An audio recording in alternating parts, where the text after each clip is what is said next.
अरे नहीं, ये क्या हो रहा है? खींचो इसे जोर से। तेनालीरामा और अक्ल के दुश्मन। बात उस समय की है जब तेनालीरामा विजयनगर साम्राज्य में कृष्णदेव राय के दरबार में अपनी हाथ से व्यंग्य भरी बुद्धिमत्ता से सभी को चमत्कृत करते थे। एक दिन दूर दूर से विद्वान, कलाकार और यहाँ तक कि अन्य राज्यों के राजदूत भी उनकी प्रसिद्धि सुनकर दरबार में आया करते थे। लेकिन उन्हीं दिनों एक नया चरित्र विजयनगर में आया, मोटू। मोटू अपने साथ अपने भाई पतलू को लेकर आया था। मोटू का स्वभाव बड़ा ही विचित्र था। वो बेहद आलसी था, लेकिन उसका दावा था कि वो दुनिया का सबसे बुद्धिमान व्यक्ति है।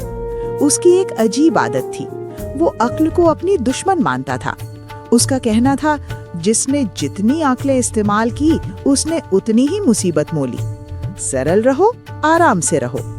पतलू उसका छोटा भाई था, जो हर बात में मोटू का समर्थन करता, पर असल में वो समझदार था। एक दिन दरबार में वाद विवाद का आयोजन था। तेनालीरामा अपने तीखे तर्कों से सभी को मंत्रमुग्ध कर रहे थे। तभी मोटू ने उठकर कहा, ये सब अक्ल का घमंड है। अक्ल इंसान को घमंडी बनाती है, उसके दुखों का कारण बनती है। मैं तो कहता हूँ, अक्ल ही इंसान की सबसे बड़ी दुश्मन है। सभी दरबारी हैरान रह गए। राजा कृष्णदेव राय ने पूछा, अगर अक्ल दुश्मन है तो फिर तुम कैसे जीवन में आगे बढ़ोगे? मोटू ने अपनी मोटी कमर पर हाथ रखकर जवाब दिया, महाराज देखिए ना मुझे, मैं बिना कुछ सोचे समझे खाता हूँ, सोता हूँ और खुश रहता हूँ, जबकि ये पंडित विद्वान दिन रात सोच विचार में घुलते रहते हैं। तेनालीरामा मुस्कुराए। उन्होंने कहा, मोटू जी, आपका विचार नया है, पर क्या आप एक प्रयोग करने को तैयार हैं? हम देखेंगे कि अक्ल वास्तव में दोस्त है या दुश्मन। मोटू तैयार हो गया। तेनाली ने राजा से कहा कि उन्हें 7 दिन का समय चाहिए। इस दौरान वे मोटू पतलू को अपने घर ले गए। तेनालीरामा के घर में उनके 2 छोटे बच्चे भी रहते थे, चिन्नी और बड़का। चिन्नी 8 साल की थी और बड़का 10 साल का। दोनों बहुत चंचल और जिज्ञासु थे। पहले दिन तेनाली ने मोटू और पतलू से कहा, आज से आप दोनों मेरे बगीचे में रहेंगे। बस एक नियम है, कोई भी काम करने से पहले आप अपनी अक्ल का इस्तेमाल नहीं करेंगे। जो भी होगा बिना सोचे समझे करेंगे। मोटू खुश हो गया, ये तो बिल्कुल मेरे मुताबिक है। सुबह का समय था। नाश्ते में तेनाली की पत्नी ने खीर बनाई थी। मोटू के सामने 1 कटोरा खीर का और 1 कटोरा मिर्च पाउडर का रखा गया। बिना सोचे मोटू ने दोनों को मिलाकर खा लिया। अच्छा लगेगा। उसका मुंह आग बन गया, वो छटपटाने लगा। पतलू ने बिना सोचे पानी की बजाय तेल का जग उठा लिया और पी लिया। दोनों की हालत खराब हो गई। चिन्नी और बड़का ये देखकर हंस पड़े। तेनाली बोले, अक्ल कहती है कि मिर्च को खीर में नहीं मिलाना चाहिए और पीने से पहले ये देख लेना चाहिए कि जग में पानी है या तेल, पर आपने तो अक्ल को दुश्मन माना है ना। दूसरे दिन तेनालीरामा ने दोनों को बाजार भेजा। कहा, बिना सोचे जो पहला सामान दुकानदार दे वो ले आना। मोटू एक कपड़े की दुकान पर गया। दुकानदार ने उसे एक महंगा रेशमी कपड़ा दे दिया और मोटू ने बिना मोल भाव के उसके लिए एक मोटी रकम अदा कर दी। पतलू एक फल वाले के पास गया। फल वाले ने उसे सड़े हुए आम दे दिए। पतलू ने बिना देखे उन्हें ले लिया और पूरे पैसे दे दिए। घर लौटने पर तेनाली के बच्चों ने जब सड़े आम देखे तो नाक भौं सिकोड़ ली। बड़का बोला, अंकल, अक्ल होती तो आप देख लेते कि आम ताजे हैं या सड़े। तीसरे दिन तेनालीरामा ने राजा कृष्णदेव राय के दरबार में एक प्रतियोगिता रखी। दरबार के सामने एक बड़ा तालाब था, उसमें तैरने की प्रतियोगिता थी। मोटू ने बिना सोचे कि वो तैरना जानता भी है या नहीं, कूद पड़ा। वो डूबने लगा। पतलू भी उसे बचाने कूदा, लेकिन वो भी तैरना नहीं जानता था। अंततः दरबार के गोताखोरों ने उन्हें बचाया। तेनाली ने कहा, अक्ल कहती है कि पानी में कूदने से पहले अपनी योग्यता जान लो, पर आपको तो अक्ल से दोस्ती नहीं रखनी। चौथे दिन तेनालीरामा ने मोटू और पतलू को अपने बच्चों की देखभाल करने को कहा। चिन्नी और बड़का ने शरारत करनी चाहिए। चिन्नी ने कहा, मोटू अंकल, मुझे आकाश से चांद चाहिए। मोटू बिना सोचे एक लंबी सीढ़ी लेकर छत पर चढ़ गया और चांद पकड़ने की कोशिश करने लगा। वो गिरते गिरते बचा। बड़का ने पतलू से कहा, पतलू अंकल, मुझे शेर का बच्चा चाहिए। पतलू जंगल की ओर भागा और एक शेरनी के बच्चे को लेने की कोशिश करने लगा। शेरनी ने उसका पीछा किया। वो बड़ी मुश्किल से भागकर बच पाया। शाम को चिन्नी और बड़का ने मोटू पतलू से कहा, अंकल, हम तो मजाक कर रहे थे, अक्ल होती तो आप समझ जाते। 5वें दिन मोटू का मिजाज बदलने लगा था। वो थोड़ा सोचने लगा था कि शायद बिना अक्ल के काम करना ठीक नहीं है, लेकिन अपने अहंकार के कारण वो मानने को तैयार नहीं था। 6ठे दिन तेनाली रामा ने एक अंतिम परीक्षा रखी। उन्होंने मोटू और पतलू को एक अंधेरे कमरे में बंद कर दिया। कहा, इस कमरे से निकलने का रास्ता खुद ढूंढो, बस एक नियम है, अक्ल का इस्तेमाल मत करना। मोटू और पतलू ने बिना सोचे समझे कमरे की दीवारों पर सिर पटकना शुरू कर दिया। चीखने चिल्लाने लगे, पर दरवाजा नहीं खुला। कई घंटे बीत गए। वे भूख प्यास से बेहाल हो गए। अंततः पतलू ने कहा, भैया, शायद तेनाली रामा सही कहते हैं, थोड़ी अक्ल लगाए तो शायद दरवाजा खुल जाए। मोटू ने हार मान ली। दोनों ने सोचना शुरू किया। उन्होंने कमरे को टटोला। पतलू को एक खिड़की दिखाई दी जो बाहर की तरफ खुलती थी। दोनों ने खिड़की खोली और बाहर निकल गए। बाहर तेनाली, राजा कृष्णदेव राय और सभी दरबारी मुस्कुराते हुए खड़े थे। चिन्नी और बड़का तालियां बजा रहे थे। 7वें दिन दरबार में सभा हुई। मोटू ने सिर झुकाकर कहा, महाराज, मैं गलत था। अक्ल दुश्मन नहीं, सबसे बड़ी दोस्त है। बिना अक्ल के तो इंसान जानवर से भी बदतर है। अक्ल ही है जो हमें सही गलत का फर्क सिखाती है, मुसीबतों से बचाती है और जीवन को सुखमय बनाती है। राजा ने मुस्कुराकर पूछा, पर तुम्हारा कहना था कि अक्ल इंसान को दुखी करती है। तेनाली रामा आगे बढ़कर कहे, महाराज, अक्ल तो एक औजार है, जैसे तलवार। अगर तलवार का इस्तेमाल सही काम में किया जाए तो वो रक्षक है, गलत काम में किया जाए तो वो भक्षक। अक्ल का घमंड ही दुख देता है, अक्ल नहीं। जैसे इन दिनों में हुआ, मोटू और पतलू ने जब अक्ल का सही इस्तेमाल किया तो वे कमरे से बाहर आ गए। मोटू और पतलू ने तेनाली रामा के चरण छुए। पतलू बोला, अब हम समझ गए हैं, अक्ल का मतलब सिर्फ किताबी ज्ञान नहीं है, बल्कि सामान्य बुद्धि है जो हर छोटे बड़े निर्णय में हमारी मदद करती है। चिन्नी और बड़का भी दौड़कर आए। चिन्नी ने कहा, मोटू अंकल, अब तो आप भी हमारी तरह स्कूल आकर पढ़ोगे ना? सभी दरबारी हंस पड़े। राजा कृष्णदेव राय ने तेनाली रामा को सम्मानित किया और मोटू पतलू को भी उपहार दिए। मोटू ने प्रण किया कि अब वो अक्ल को अपनी दोस्त बनाएगा और उसका सदुपयोग करेगा। इस कहानी से हमें ये शिक्षा मिलती है कि बुद्धि हमारी सबसे बड़ी संपत्ति है। उसका उपयोग विनम्रता और सकारात्मकता से करना चाहिए, न कि उसका घमंड करना चाहिए। अक्ल जीवन का मार्गदर्शक है, दुश्मन नहीं। और हंसी मजाक, बच्चों की शरारतें और छोटी छोटी गलतियां ही तो हमें ये सबक सिखाती हैं। भाग 2, अकबर, बीरबल और तेनाली रामा की अनोखी जंग। दरबार में बादशाह अकबर अपने सिंहासन पर विराजमान थे। 9 रत्नों में से 9वां रत्न स्वयं तेनाली रामा आज विजयनगर साम्राज्य से विशेष अतिथि के रूप में उपस्थित थे। बीरबल हमेशा की तरह बादशाह के दाएं हाथ की ओर खड़े थे, पर आज उनके चेहरे पर कुछ अलग ही चमक थी। तेनाली रामा, बादशाह ने गंभीर स्वर में कहा, आप विजयनगर के महामंत्री हैं और महाराज कृष्णदेव राय के परम विश्वास पात्र। हमारे दरबार में आपका स्वागत है। तेनाली रामा ने हाथ जोड़े। जहां बना, आपकी महानता की गाथाएं पूरे दक्षिण भारत में प्रचलित हैं। यहाँ आकर मैं धन्य हुआ। बीरबल ने मुस्कुराते हुए कहा, हुजूर, तेनाली रामा केवल विद्वान ही नहीं, अपितु महान हास्य कलाकार भी हैं। कहते हैं वे पत्थर को भी हंसा सकते हैं। तेनाली रामा विनम्रता से बोले, बीरबल जी, आपकी बुद्धि की चर्चा तो स्वयं महाराज कृष्णदेव राय करते हैं। मैं तो बस एक साधारण सेवक हूँ। बीरबल के चेहरे पर मुस्कान तो थी, पर आंखों में कुछ और ही चमक रहा था। उन्होंने सोचा, ये तेनाली मेरी प्रतिष्ठा को चुनौती देने आया है, मुझे इसे सबक सिखाना होगा। बादशाह अकबर ने दोनों की बातें सुनकर घोषणा की, चूंकि आज विशेष दिन है, हम एक अद्भुत प्रतियोगिता आयोजित करेंगे। बीरबल और तेनाली रामा, तुम दोनों सप्ताह भर चलने वाली इस प्रतियोगिता में भाग लोगे। जो भी जीतेगा उसे बुद्धि कौस्तुभ की उपाधि दी जाएगी। दरबार में तालियां बजी। बीरबल की आंखें चमक उठी। तेनाली रामा ने सहज मुस्कान के साथ स्वीकार किया। किंतु बादशाह ने आगे कहा, इस बार के नियम अलग हैं। इस प्रतियोगिता में तुम दोनों की सहायता के लिए 2 अन्य पात्र होंगे। बीरबल ने उत्सुकता से पूछा, कौन हुजूर? दरबार के पट खुले और अंदर प्रवेश किए 2 व्यक्ति। एक अत्यंत स्थूलकाय गोलमटोल और दूसरा अत्यंत दुबला पतला लंबा तगड़ा। ये हैं मोटू और पतलू। बादशाह ने घोषणा की, मोटू बीरबल की टीम में होंगे और पतलू तेनालीरामा की। मोटू ने अपने भारी कदमों से दरबार की ओर बढ़ते हुए बीरबल के पास जाकर कहा, गुरुजी, मैं आपकी हर आज्ञा का पालन करूंगा। पतलू जो 6 फुट का था तेनालीरामा के पास खड़ा हो गया और बोला, स्वामी, मैं आपके साथ हूँ। दरबार में एक और हलचल हुई। बादशाह ने इशारा किया और 2 छोटी बच्चियां दरबार में आईं। एक का नाम मीरा था, 8 वर्ष की, और दूसरी का नाम आरुषि, 7 वर्ष की। दोनों बहनें थीं। ये दोनों बच्चियां निर्णायक होंगी, बादशाह ने कहा।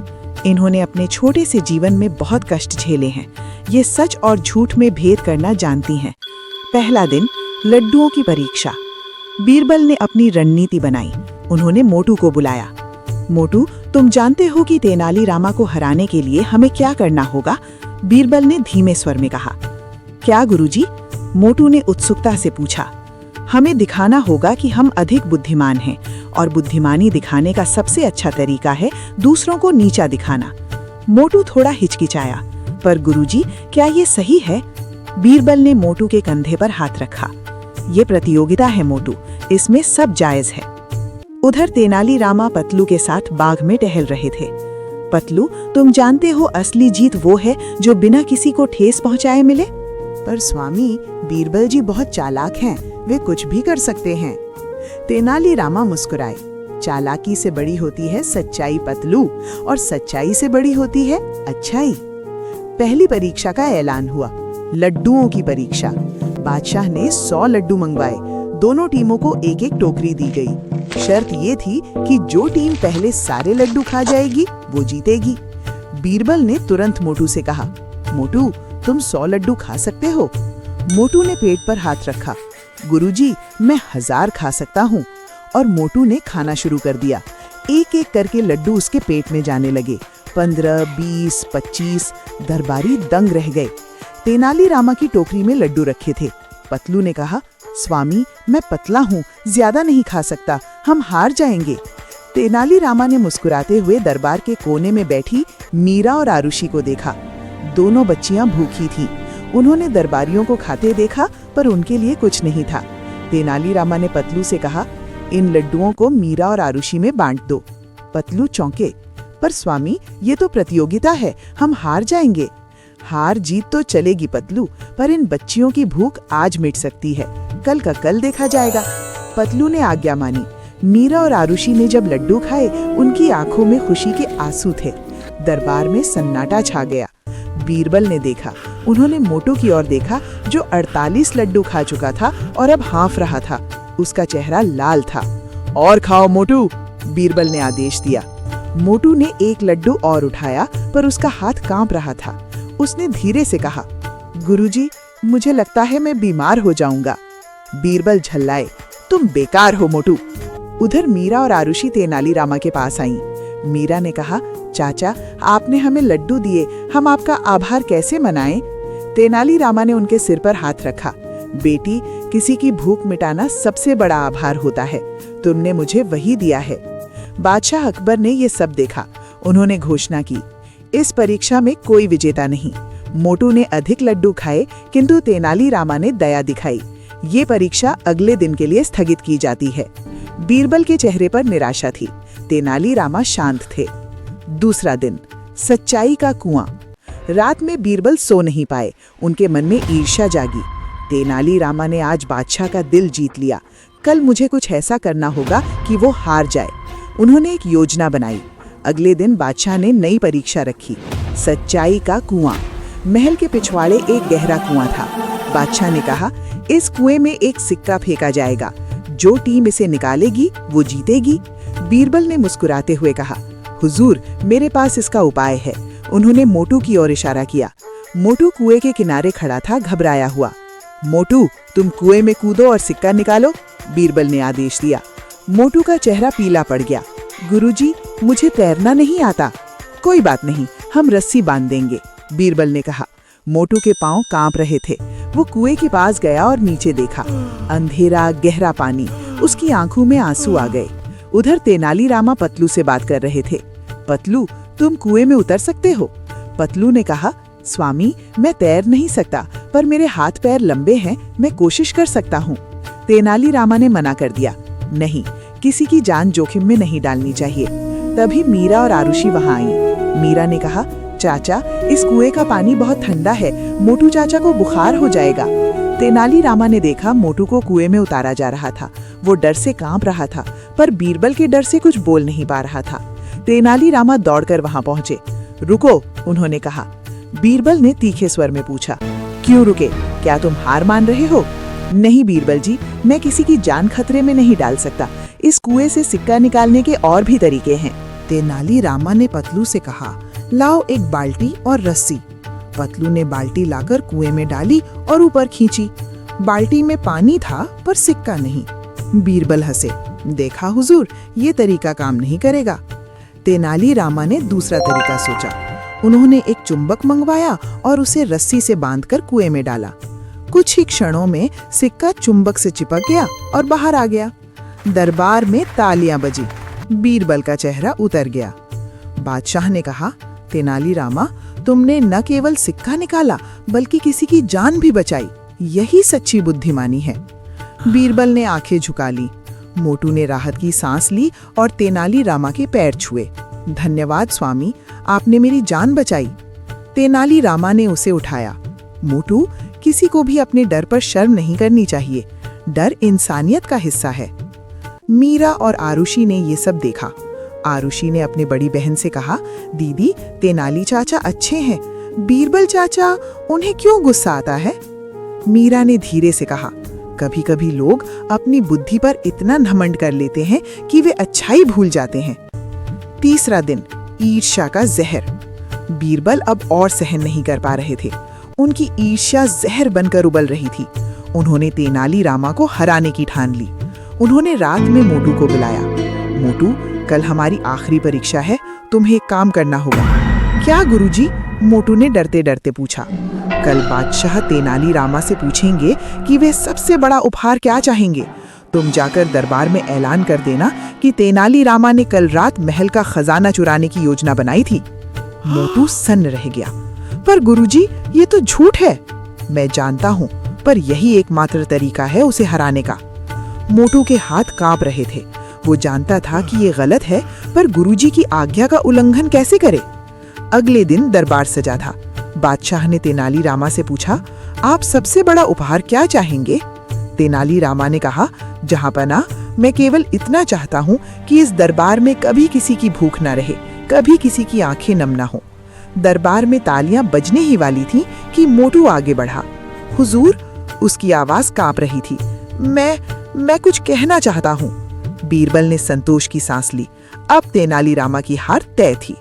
मोटू ने कहा, हुजूर, कल रात। सारा दरबार स्तब्ध था। तेनालीरामा शांत खड़े थे। मीरा और आरुषि ने एक दूसरे का हाथ थाम लिया। मोटू ने गहरी सांस ली और फिर जोर से कहा, हुजूर, कल रात मैंने सपना देखा कि बादशाह सलामत हमें माफ कर देंगे अगर हम सच बोलें। हुजूर, ये सब झूठ है। तेनालीरामा ने कोई चोरी नहीं की। ये गुरुजी की योजना थी। दरबार में कोलाहल मच गया। बीरबल का चेहरा सफेद पड़ गया। वे कुछ बोल नहीं पाए। बादशाह अकबर ने गंभीर स्वर में पूछा, बीरबल, क्या ये सच है? बीरबल ने आंखें झुका लीं। उनके हाथ कांप रहे थे। वे बोले, हुजूर, मैं हार मानता हूँ। मेरी ईर्ष्या ने मुझे अंधा कर दिया था। तेनालीरामा को हराने के चक्कर में मैंने सब कुछ खो दिया। तेनालीरामा आगे बढ़े। उन्होंने बीरबल के कंधे पर हाथ रखा। बीरबल जी, आपने कुछ नहीं खोया। आपने आज सच्चाई देखी और सच्चाई देखना ही सबसे बड़ी जीत है। बीरबल ने आंखें उठाईं। उनकी आंखों में आंसू थे। तुम मुझे माफ कर सकते हो तेनाली। माफी मांगने की जरूरत नहीं मित्र। गलती इंसान से ही होती है और इंसान ही उसे सुधार सकता है। अंतिम दृश्य, अच्छाई की जीत। बादशाह अकबर ने अपने सिंहासन से उठकर दोनों को गले लगाया। आज मैंने सीखा कि असली बुद्धिमानी वो नहीं जो दूसरों को हराए, बल्कि वो जो दूसरों को जीत ले। तेनालीरामा, तुमने आज बीरबल को नहीं, उनके दिल को जीत लिया। और बीरबल, तुमने आज अपने घमंड को हराकर सबसे बड़ी जीत हासिल की। मोटू ने राहत की सांस ली। उसने तेनालीरामा के पैर छुए और कहा, स्वामी, आपने मुझे सिखाया कि सच बोलने से बड़ा कोई धर्म नहीं। पतलू ने मोटू का हाथ थामा। मोटू, आज से हम प्रतिद्वंद्वी नहीं, मित्र है। मीरा और आरुषि दौड़कर तेनालीरामा के पास आईं। मीरा ने कहा, चाचा, हमने आज सीखा कि अच्छाई हमेशा जीतती है। आरुषि ने मासूमियत से पूछा, चाचा, क्या आप कल भी यहाँ रहेंगे? तेनालीरामा ने उसे गोद में उठाया। हाँ बेटी, कल भी और हर कल, क्योंकि अच्छाई की यही तो खासियत है, वो कभी खत्म नहीं होती। बीरबल ने तेनालीरामा से हाथ मिलाया। मित्र, आज से मैं आपका शिष्य हूँ। मुझे सिखाइए कि बुद्धि के साथ विनम्रता कैसे रखी जाती है। तेनालीरामा मुस्कुराए। बीरबल जी, आपने आज जो सीखा वो किसी गुरु से नहीं, अपने मन से सीखा है, और यही सबसे बड़ी सीख है। बादशाह अकबर ने घोषणा की कि आज से ये दरबार अच्छाई का दरबार कहलाएगा, और हर वर्ष आज के दिन हम उन सभी का सम्मान करेंगे जिन्होंने बुद्धि से बढ़कर अच्छाई को चुना। मीरा और आरुषि को विशेष आसन दिए गए। बादशाह ने कहा, ये दोनों बच्चियां हमें याद दिलाती हैं कि सबसे बड़ी बुद्धिमानी ये है कि हम अपने भीतर के बच्चे को कभी मरने न दें।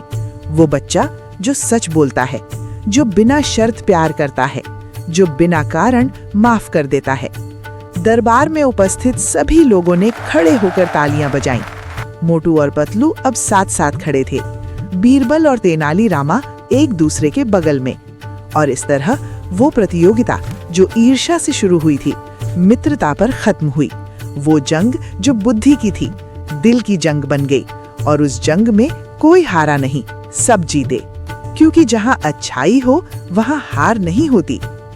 समाप्त। ये कहानी हमें सिखाती है कि चाहे कितनी भी बड़ी बुद्धि क्यों ना हो, अगर उसमें अच्छाई नहीं तो वो अधूरी है। और चाहे कितनी भी सरल बुद्धि क्यों ना हो, अगर उसमें सच्चाई है तो वही सबसे बड़ी बुद्धिमानी है। अगर हम दोनों की कहानी पसंद आई हो तो लाइक, कमेंट, शेयर और सब्सक्राइब जरूर करें।